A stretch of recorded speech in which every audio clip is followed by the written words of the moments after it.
Yo, what is up guys, and welcome back to my YouTube channel. Shauna is looking at me lovingly today because I pulled her off the chair. We were watching Inside the K? Inside the K? The Guards Inside the K. A documentary about crime in Ireland. Yeah, it was good. Yeah. We've been cooked up inside. Cooped up inside. We're not getting cooked. Okay, cooked is not the word, but cooped up inside for the past, this is day 2. Well, it's somewhat voluntary, to be fair. Canada is not on lockdown. Yeah, we've kind of put ourselves on lockdown with coronavirus. So we thought it'd be a good opportunity to do a video on kind of tips and tricks to just before, I'm sniffling because we've just deep cleaned the apartment and there's so much dust. I don't have... Just in case anyone wants to call her out for having coronavirus. Yeah, myself and Shauna have been together like 5 years now, which has gone pretty fast. And I think it's... Has it? Okay, I feel like it's gone fast. Maybe it's been a long 5 years for you. A long time. But being in a relationship for 5 years definitely has its tests. It can be pretty tough sometimes, but at times it's fantastic as well. So like we thought we would just kind of compile 5 kind of key things we've noticed that have helped us stay together for the last 5 years. Yeah. And look how lovingly she still looks at me. Like, it's amazing. So the first one is to have separate lives and hobbies. So like by separate lives and hobbies, we kind of just mean like basically things you do in your spare time without your partner. I think for me, the main thing is like I really love to exercise. I don't need Shauna around to do that. That is something I just do by myself. And that is just kind of something that keeps me busy outside of my relationship. I like meeting up with my friends and the girls and going for wine and happy hours and chatting. Yeah, ever since Shauna discovered she loves red wine. I do. And white wine. Or just red. That has been her new hobby. So yeah, basically just having separate lives together really does make a difference. And I think it's really been a game changer because if you spend way too much time with your partner, you will kill each other. 2 weeks, let's see how this goes. Yeah, let's see how 2 weeks of self-isolation is gonna go. It's social distancing. Social distancing. Number 2 is travel together. Go and see the world. Go and hang out. Go to different places. Together. Yeah, like I definitely think traveling together was one of the main things we did when we traveled Europe. We spent like a month traveling Europe together, which was like a really good time to properly get to know each other because firstly on those sort of trips, like money is limited. So like you're not staying in the most luxurious places. No. It's stressful, like we were moving around a lot and like we were gonna see each other in the highs and the lows. Yeah. And I don't think we'd lived together before that. No, that was the first time we kind of properly stayed together. That was interesting. Yeah. It was fine. It was absolutely fine, and like we were actually both surprised because we went on that trip thinking this could be very intense. Like a lot of people do say, oh, traveling with your partner is make or break, but we came off the plane after landing from Croatia on the other side, and we were happy out. I think we still stayed together that night. So did we? Oh no, we didn't. But I went back to your house for a couple of hours, so that just shows I wasn't that sick of you.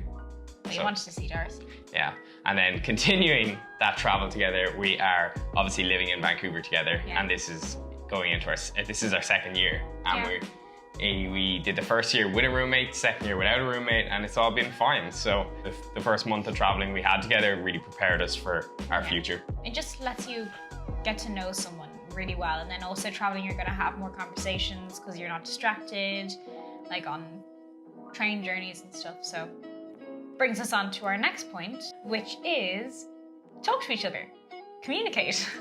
If you have an issue, speak about it. Because game changer. Yeah, it's wild. Because you're never going to have a successful relationship if you can't have a conversation, even if it is a tough conversation. Has to be had. Yeah, like you need to be able to. Your partner needs to be able to come to you about absolutely anything, and like there should be nothing too big or small there. And the minute you crack that door to be open, that's an absolute game changer. I speak with my hands sometimes, so this is a closed door. This is like unsuccessful relationship. Open door, successful. That was Don't steal that. So weird. That's mine. But yeah, I mean, myself and Shauna can talk to each other about a lot of things. We kind of, obviously because we're living together, we have no choice anyway, because there's no one else really around. I suppose our family's over FaceTime, but yeah, that keeps things nice, cool, calm, and collected. Also, if you have an issue, bring it up. Like, don't let something fester and bubble under the surface. Like, if something's annoying you or if something's upsetting you with how your partner is acting, like, make sure that you actually bring it up and speak about it. Because otherwise it's just gonna blow up in an argument one day and all your shit's gonna come out. So. Yeah, like the other day, Shauna came in drunk and was hiccuping. And I told her that was annoying and she laughed. So the next one would be basically having a hobby together. So apart from having your own hobbies and your own kind of things you do, actually having a hobby that you both can look forward to together definitely makes this like really nice bond where you're like, this is awesome, like I really enjoy doing this, but it's also with my girlfriend, which is just even better, you know? Yeah. And I think for us that is business, like, which some people might say that's kind of sad, but myself and Shauna are really, really into being kind of entrepreneurial and like to talk about our future, doing something that we love to do. And I think we both really, really agree on that, to the point that sometimes we're like, is this wrong that we love doing business Should we things? stop? Yeah. Like I think we should stop. We would like whip out a whiteboard and like design out a massive business plan and get excited about that. But that's our hobby. Like other people obviously have different hobbies. For us, it's definitely that. Yes.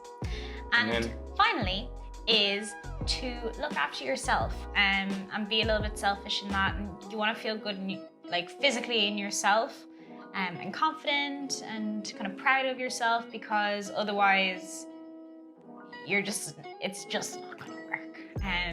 So you have to kind of, obviously, when a relationship starts, a lot of it is based on physical attraction. So it'd be nice to maintain that.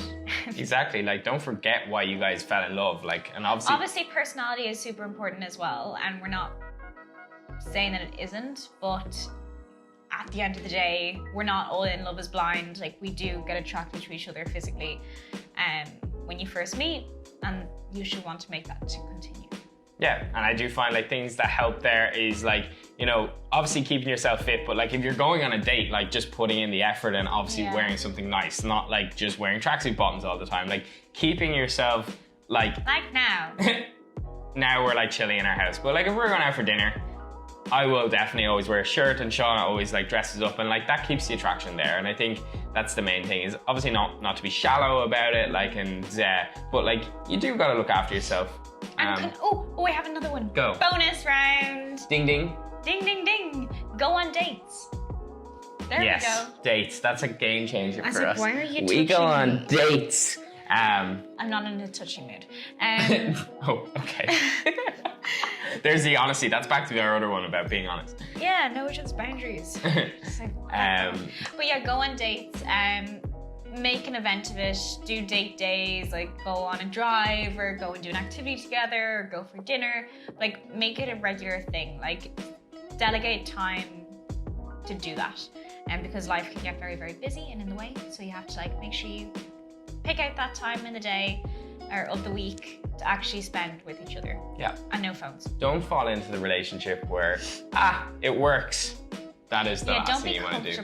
Yeah, comfortable. Please. That's it. That's what we want to always avoid. Yeah. Our aim is to avoid being comfortable. Yeah. We want to keep things lit, keep the fire there, and in 10 years' time, just be as madly in love as we were on that first date when I bought her and her mate a tequila shot. All right, guys, sun's going down. Things are going to go dark real soon. So we'll see you all soon. Do you want to say anything else? See ya. Bye.